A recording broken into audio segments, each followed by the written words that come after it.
Olá, bom dia a todos.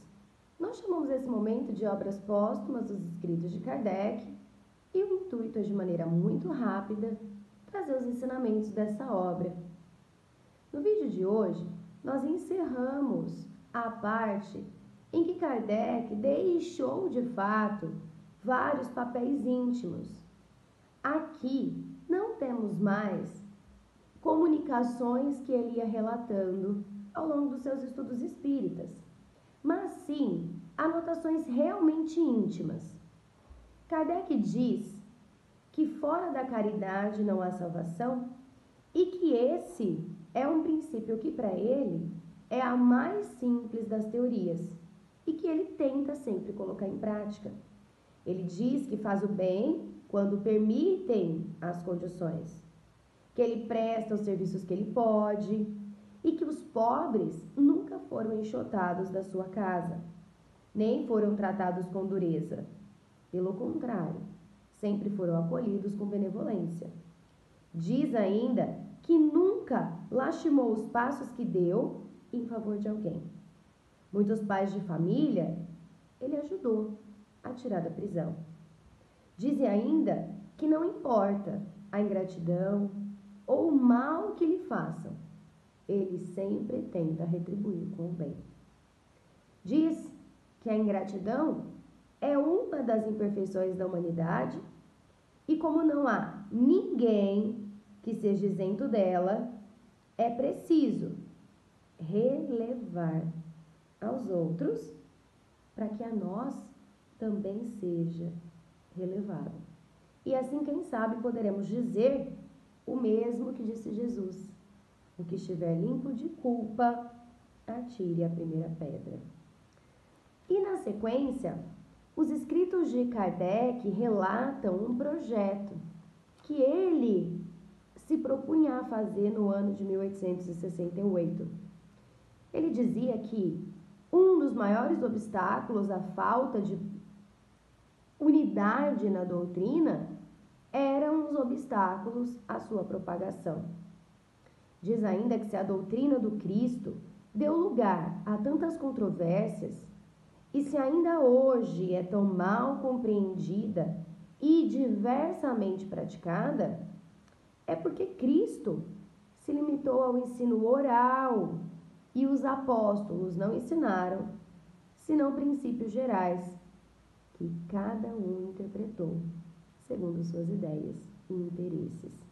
Então ele traça rumos do que seria esse projeto que ele tinha.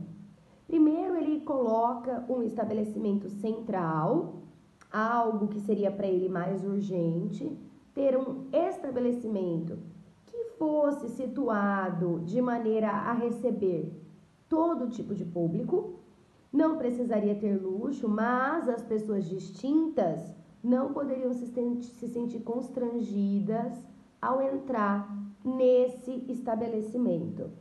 Ele teria um cômodo particular para Kardec, uma grande sala para sessões da sociedade, para grandes reuniões, um salão de recepções, uma peça para evocações particulares, como se fosse um santuário, e um escritório para revista, um arquivo e para todos os outros negócios da sociedade espírita.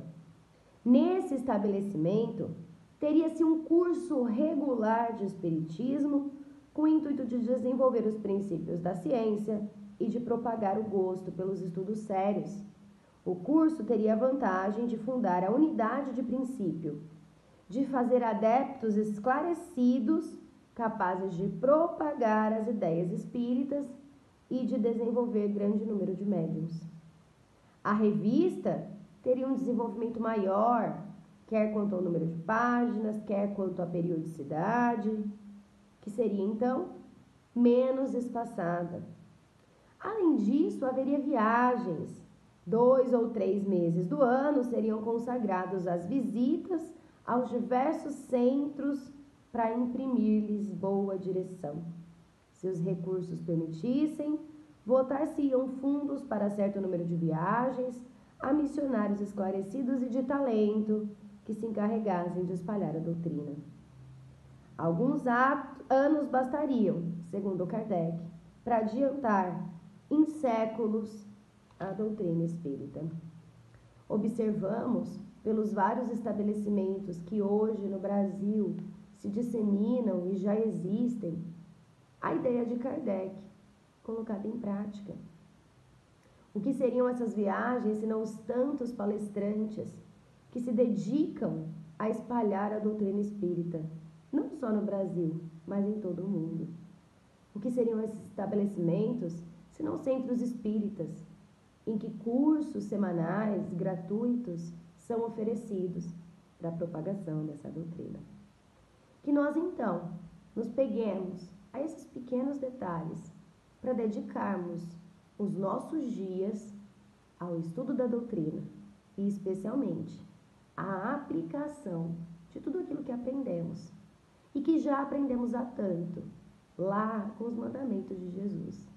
E que essa máxima que Kardec usa fora da caridade não há salvação possa ser colocada em prática no nosso dia a dia.